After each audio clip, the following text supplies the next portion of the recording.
Hello friends, संकल्प with संघर्ष classes में आपका स्वागत है। संघर्ष आपका, संकल्प हमारा, इसी विजन को लेके हम लोग आगे बढ़ रहे हैं। इस क्रम में आपको मैं आज भूगोल विषय का 12th क्लास का प्रश्नों का सिलसिलेवार अध्ययन करवाऊंगी। यह बिहार गवर्नमेंट के द्वारा जारी किए गए साइट से लिया गया है। निसंदेह ये प्रश्न आपको लाभप्रद साबित होगा। इसे एक एक करके आप देखें। पहला प्रश्न है, प्रश्न नंबर 1, नव निश्चयवाद की संकल्पना का प्रतिपादन किसने किया था? आंसर ए का हो जाएगा, ए होगा, ग्रिफिथ टेलर। 2 नंबर क्वेश्चन, निम्नलिखित में से कौन आर्थिक भूगोल के उपक्षेत्र नहीं है? आंसर हो जाएगा सी, सैन्य भूगोल। क्वेश्चन नंबर 3, फेफड़े संबंधित हैं? आंसर हो जाएगा ए, संभववाद से। क्वेश्चन नंबर 4, भूगोल की कौन सी शाखा मार्क्स के विचारों से प्रभावित है? आंसर हो जाएगा डी, क्रांतिकारी भूगोल। 5 नंबर क्वेश्चन, विश्व में सर्वाधिक जनसंख्या संकेंद्रित है? आंसर हो जाएगा 5 का सी, मैदानी प्रदेशों में सबसे अधिक जनसंख्या निवास करती है। संकेंद्रित का मतलब हो गया निवास करना। क्वेश्चन नंबर 6, निम्नलिखित में से किसमें जनसंख्या वृद्धि सर्वाधिक है? आंसर हो जाएगा बी, अफ्रीका में। ये प्रश्न है कि किन महादेश में, ये जो है महादेश का चारों नाम है, और सबसे अधिक जनसंख्या वृद्धि कहा जा रहा है, मतलब ज्यादा जनसंख्या जन्म ले रहा है, विकास कर रहा है। लेकिन जब पूछे सबसे अधिक जनसंख्या वाला महादेश, तब एशिया होगा।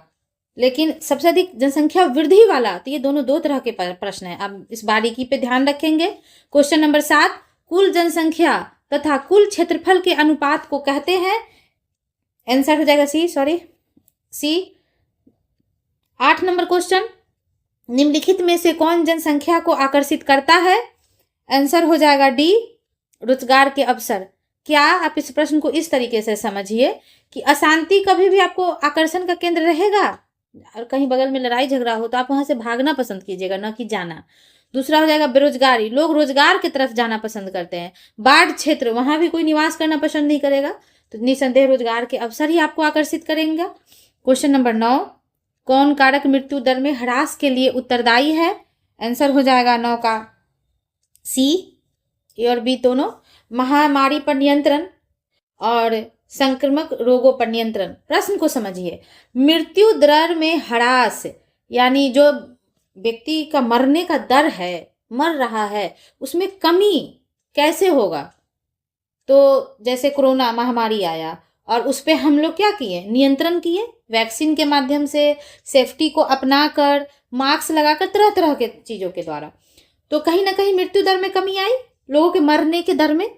और संक्रामक रोगों पर नियंत्रण करके, जैसे कोरोना जैसे और भी कोई संक्रामक मतलब फैलने वाला बीमारी ना हो, इसके लिए भी हम लोग इस पर अवेयर रहते हैं। क्वेश्चन नंबर 10, जनसंख्या परिवर्तन का घटक कौन है? तो आंसर हो जाएगा डी, इनमें से सभी। किसके वजह से, प्रश्न जो पूछ रहा है किसके वजह से जनसंख्या बदलता है, तो जन्म के वजह से। उदाहरण के लिए हम छोटे पैमाने पे समझा रहे हैं। आपके परिवार में 2 बच्चे हैं और एक बच्चे का जन्म हो गया, तो आपके जनसंख्या में परिवर्तन हुआ। दूसरा, मृत्यु बोल रहा है, तो आपके घर में 2 व्यक्ति थे, दादा दादी, उनमें से किन्हीं एक व्यक्ति का मृत्यु हो जाए तो भी जनसंख्या में परिवर्तन। और तीसरा, प्रवास मतलब होता है एक जगह से दूसरे जगह चले जाना, तो प्रवास कर जाने की वजह से भी जनसंख्या में परिवर्तन। 11 नंबर क्वेश्चन, कौन आयु वर्ग कार्यशील जनसंख्या का प्रतिनिधित्व करता है? आंसर हो जाएगा डी, 15 से 59 वर्ष।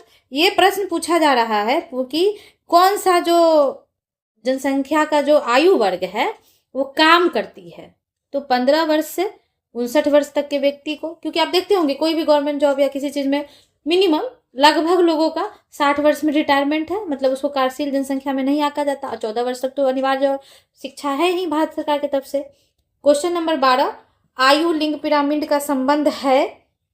आंसर हो जाएगा आपका ए, जनसंख्या वितरण से। 13 नंबर क्वेश्चन, मानव विकास सूचकांक में प्रथम स्थान किस देश का है? Answer D, Norway. Question number 14, निम्नलिखित में से कौन मानव विकास का उपागम है? आंसर हो जाएगा डी, इनमें से सभी मानव विकास के उपागम में आय उपागम भी आता है, कल्याण भी आता है, क्षमता भी आता है, यानी कि कौन मानव के विकास में सहायक सिद्ध हो सकता है, स्पष्ट कैसे समझिए।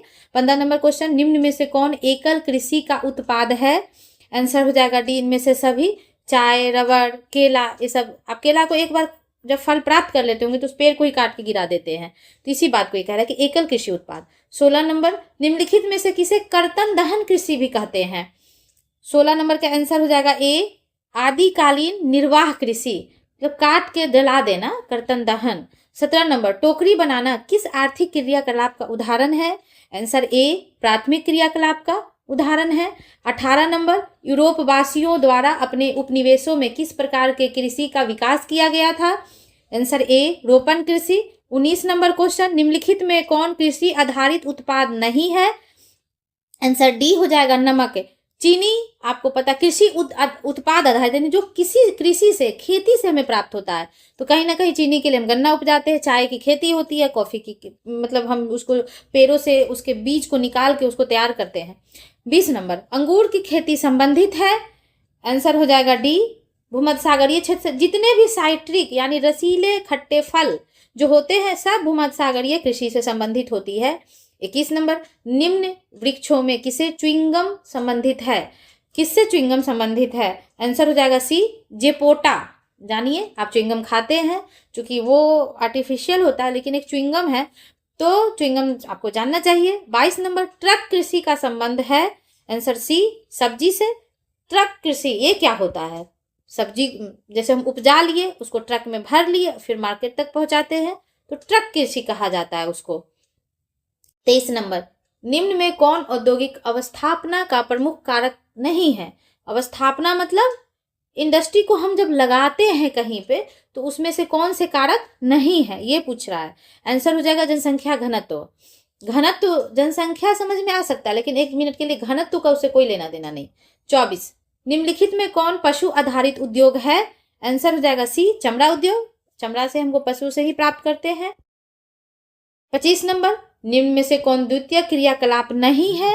आंसर हो जाएगा सी, आखेट। विनिर्माण, कुटीर उद्योग, प्रसंस्करण। तो आखेट मतलब पहले आप ये जान लीजिए कि क्या होता है। आखेट मतलब होता है शिकार, तो शिकार प्राथमिक में आएगा, न कि द्वितीय क्रियाकलाप में आएगा। द्वितीय क्रियाकलाप में आपके समझने के लिए मोटा मोटी समझिए कि निर्माण एवं विनिर्माण को हम द्वितीय क्रियाकलाप में रखते हैं। 26 नंबर, निम्न में कौन तृतीय क्रियाकलाप है? आंसर हो जाएगा सी, व्यापार एवं वाणिज्य। तो 3 तरह के क्रियाकलाप अब यहाँ देख लिए, प्राथमिक, द्वितीयक और तृतीयक, चतुर्थक भी होते हैं। तो तृतीय क्रियाकलाप में आपको जैसे कि व्यापार, होटल्स, जो सेवा जितने भी है, टूर एवं टूरिज्म, शिक्षा, सभी के सभी आपको तृतीयक में आता है। 27 नंबर, पोर्ट सईद कहाँ है? आंसर सी, मिस्र में पोर्ट सईद है। 28 नंबर, सेंट जॉन से वैंकूवर के बीच का महामार्ग किस देश में है? आंसर हो जाएगा सी, कनाडा में। क्वेश्चन नंबर 29, विश्व के प्रमुख समुद्री पतन किस प्रकार के हैं? आंसर हो जाएगा सी, विस्तृत पतन का उदाहरण है। पतन मतलब पोर्ट होता है, आप इंग्लिश में यहाँ देख सकते हैं। हाँ, एक चीज प्रश्न बात आपको बताते चले बच्चे, कि अगर आप प्रश्नों का जब अध्ययन कर रहे हैं और हिंदी में आपको कभी भी प्रश्न में दिक्कत हो, तो आप इंग्लिश के प्रश्न के तरफ रुझान करिएगा, जो इंग्लिश के भाषा में छपा होगा, क्योंकि अंग्रेजी भाषा में छपे हुए शब्दों का ही मान्यता प्राप्त होता है, उन्हीं प्रश्नों पर मान्यता दिया जाता है। तो आप प्राय उसका जरूर अवलोकन करें, तो आपको हिंदी के प्रश्नों को समझने में भी आसानी होगी। क्वेश्चन नंबर 30, परमाणु ऊर्जा आयोग की स्थापना कब हुई थी? आंसर ए, 1948 में। आप इसको कुछ ट्रिक लगा लीजिए। 47 में देश आजाद हुआ, उसके 1 साल के जस्ट बाद, देश की आजादी के जस्ट 1 साल बाद।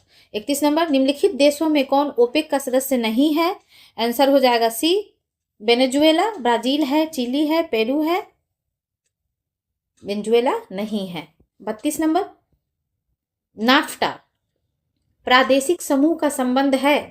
आंसर हो जाएगा बी, उत्तरी अमेरिका से। 33, ग्रेट लेक्स जलमार्ग किस महादेश से संबंधित है? आंसर हो जाएगा सी, उत्तरी अमेरिका से। 34 नंबर, वृत्ताकार बस्ती प्रतिरूप कहाँ पाया जाता है? आंसर हो जाएगा ए, झील के चतुर्दिक चतुर्दिक मतलब चारों तरफ, वृत्ताकार बस्ती, कोई गोल सा जगह हो, तो झील प्राय गोल टाइप से देखा जाता है अंडाकार शेप में, तो उसी के चारों तरफ कोई बस्ती जब बस जाए तो उसी को कहते हैं गोलाकार प्रतिरूप या वृत्ताकार प्रतिरूप। 35 नंबर, पैट्रिक गिडीज का संबंध है, आंसर बी ए, सन नगर से। अब समझ में आ गई सन नगर क्या है? जब कोई महानगर हो और उससे सटा कोई नगर का विकास हो जाता है तो उसको सन नगर बोलते हैं। जैसे समझाने के लिए आपको बताते हैं, नई दिल्ली है या दिल्ली कह लीजिए, उसी के जस्ट सटा हुआ गाजियाबाद का विकास कर दिया गया तो उसका सन नगर हो जाएगा। चाहे नोएडा का विकास हो रहा है, सब ग्रेटर नोएडा में आता है तो सन नगर हो जाएगा, सेटेलाइट टाउन। 36 नंबर, निम्नलिखित में से कौन औद्योगिक नगर है? अब आप यहाँ पे समझिए कि औद्योगिक नगर क्या होता है, जहाँ जो नगर अपने उद्योगों के वजह से प्रसिद्ध हो। इसी तरीका से होता है शैक्षणिक नगर, यानी जहाँ पे ज्यादा अर्थव्यवस्था शिक्षा से चलती हो। तो यहाँ पे प्रश्न में है कि औद्योगिक नगर है, तो आंसर हो जाएगा डी, पिट्सबर्ग। पिट्सबर्ग औद्योगिक नगर है। 37 नंबर, 2011 की जनगणना के अनुसार भारत में जनसंख्या का घनत्व है, तो आंसर हो जाएगा बी। ये याद कर लीजिए, 382 व्यक्ति वर्ग किलोमीटर, यानी कि 1 किलोमीटर में, ये है आपका ऑब्लिक का साइन, कि 1 वर्ग किलोमीटर में 382 व्यक्ति भारत में निवास करते हैं। 38 नंबर, भारत में निम्नलिखित भाषाई परिवारों में से किसकी जनसंख्या सर्वाधिक है? आंसर बी, भारतीय यूरोपीय का। क्वेश्चन नंबर 39, 2011 की जनगणना के अनुसार बिहार की जनसंख्या घनत्व था, आंसर जाएगा डी, 1106 प्रति वर्ग किलोमीटर व्यक्ति निवास करता है। चल देखिए, भारत के जनसंख्या से कितना अधिक व्यक्ति बिहार में निवास कर रहा है 1 वर्ग किलोमीटर में, इसीलिए बिहार भारत में सभी राज्यों से नंबर 1 पे है जनसंख्या घनत्व के मामले में। पिछले बार के जो जनगणना था 2011 से पहले वाला दशकीय जनगणना होता है, उसमें पश्चिम बंगाल टॉप पे था, पश्चिम बंगाल को पीछे छोड़ते हुए हम बिहार जो है फर्स्ट पे आ गया है।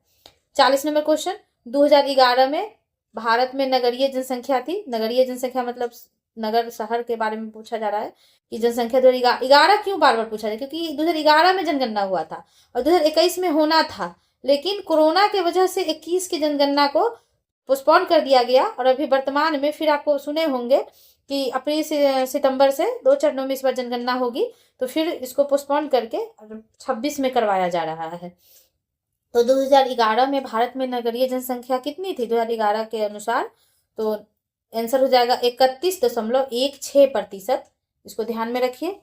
41 नंबर क्वेश्चन, मानव विकास सूचकांक में भारत के निम्नलिखित राज्यों में से किसकी कोटि उच्चतम है?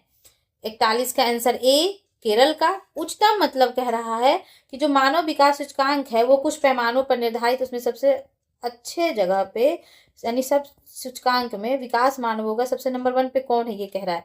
42 नंबर, निम्नलिखित राज्यों में से किसकी जनसंख्या सर्वाधिक है? सबसे अधिक जनसंख्या वाला राज्य पूछ रहा है, तो इसमें आंसर ए हो जाएगा, उत्तर प्रदेश। जनसंख्या घनत्व पूछे तब बिहार, सीधे जनसंख्या पूछे तो उत्तर प्रदेश। 43 नंबर, मुख्य श्रमिकों को एक वर्ष में न्यूनतम कितने दिन रोजगार मिलना आवश्यक है? आंसर डी हो जाएगा, 183 दिन। 44 नंबर क्वेश्चन, भारत में 2011 में महिला साक्षरता सबसे कम कहाँ थी? तो ऑप्शन में देखिए, बिहार ही होना चाहिए, बिहार में सबसे कम महिला साक्षरता है। अब आइए 45 नंबर क्वेश्चन देखते हैं। गाजियाबाद उदाहरण है, देखिए आ ही गया कि गाजियाबाद उदाहरण किसका है, तो अनुषंगी नगर का। इसको अनुषंगी नगर, इसको देख लीजिए, इंग्लिश में क्या बोलते हैं, सैटेलाइट टाउन। तो आप दोनों तरफ जाके देखिए, सैटेलाइट याद रहेगा, अनुषंगी थोड़ा सा कलिष्ठ हो जाता है हिंदी यहाँ पे। उसके बाद में आइए देखते 46 नंबर, निम्नलिखित में से कौन ग्रामीण बस्तियों के प्रकार है? आंसर हो जाएगा डी, इनमें से सभी।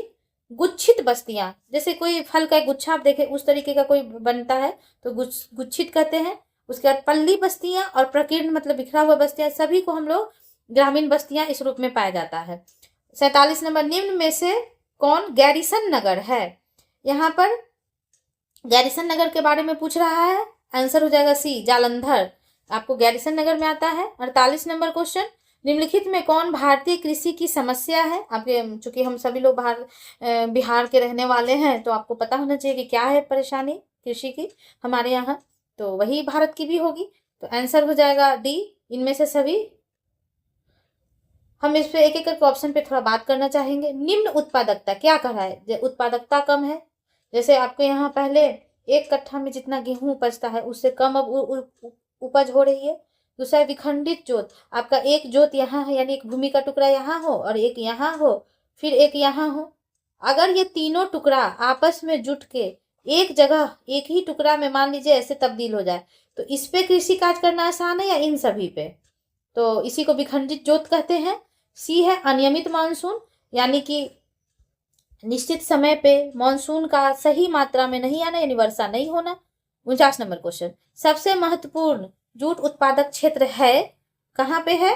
तो आंसर हो जाएगा ए, गंगा डेल्टा, पश्चिम बंगाल और जो हमारा अभी कट के चला गया है पश्चिम बांग्लादेश, इस समय जूट का उत्पादन अच्छा होता है। 50 नंबर क्वेश्चन, निम्नलिखित में कौन रेशेदार फसल है, यानी फाइबर वाला पूछ रहा है क्रॉप के बारे में।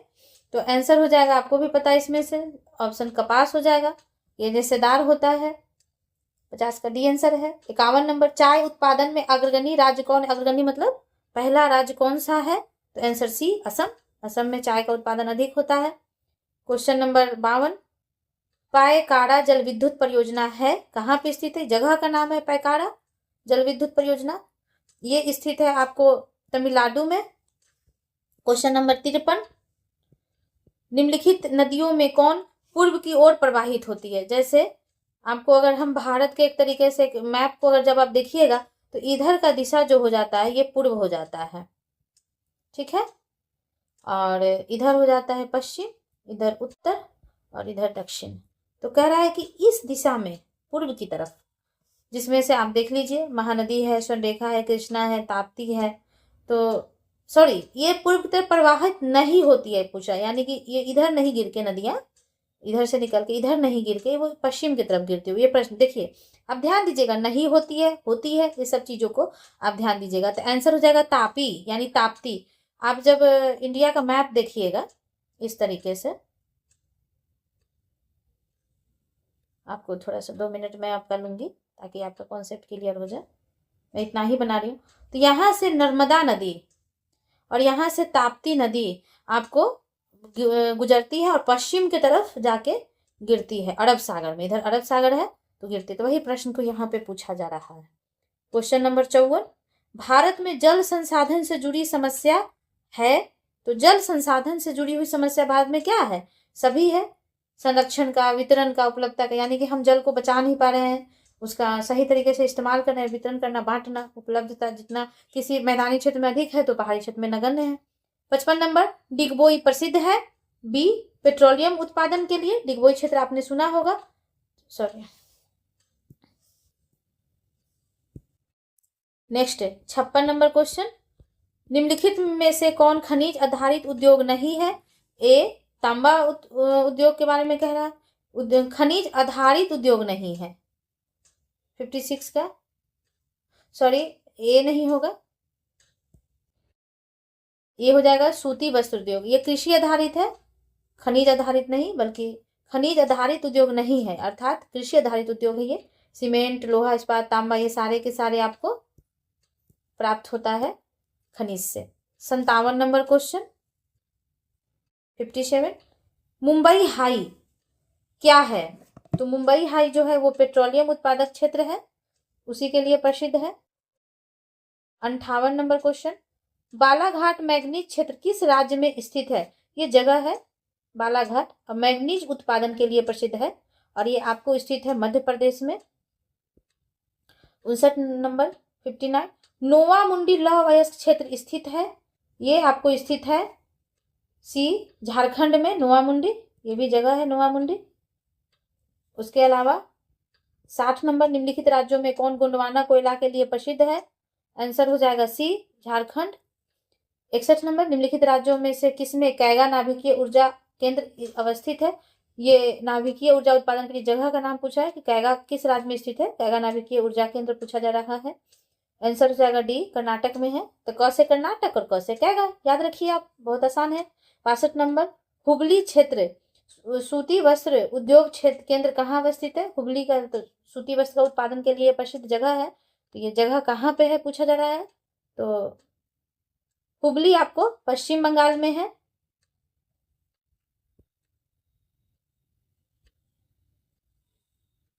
हुगली। लौह एवं इस्पात उद्योग है, ये आपको है लोहा एवं इस्पात उद्योग आधारभूत उद्योग में आ जाता है, बेसिक है। इसी से सारे के सारे आपको उद्योगों का इसी के आधार पर बनाया जाता है। निम्न में कौन नगरीय समस्या है। तो नगरीय समस्या पूछा है, सभी नगरीय समस्या है। वायु का प्रदूषण नगर में बहुत अधिक होता है, पेयजल कमी रहता है, मलिन बस्ती, सबके सब है। 65 नंबर, कारवार पतन है कर्नाटक में, कारवार पतन है। भारतीय रेलवे की स्थापना कब हुई, देखिए इसको जानना चाहिए। बी 1853। भारत का सबसे बड़ा पतन है, यानी सबसे बड़ा पोर्ट कौन सा है ये पूछ रहा है। तो बी हो जाएगा हल्दिया पोर्ट, सबसे बड़ा है। 68, हजीरा किस राज्य में स्थित है। आंसर हो जाएगा सी, गुजरात में स्थित है। 69, भारत में वायु परिवहन किस वर्ष शुरू हुआ था। आंसर हो जाएगा सी, 1911 ईस्वी में वायु परिवहन शुरू हुआ था।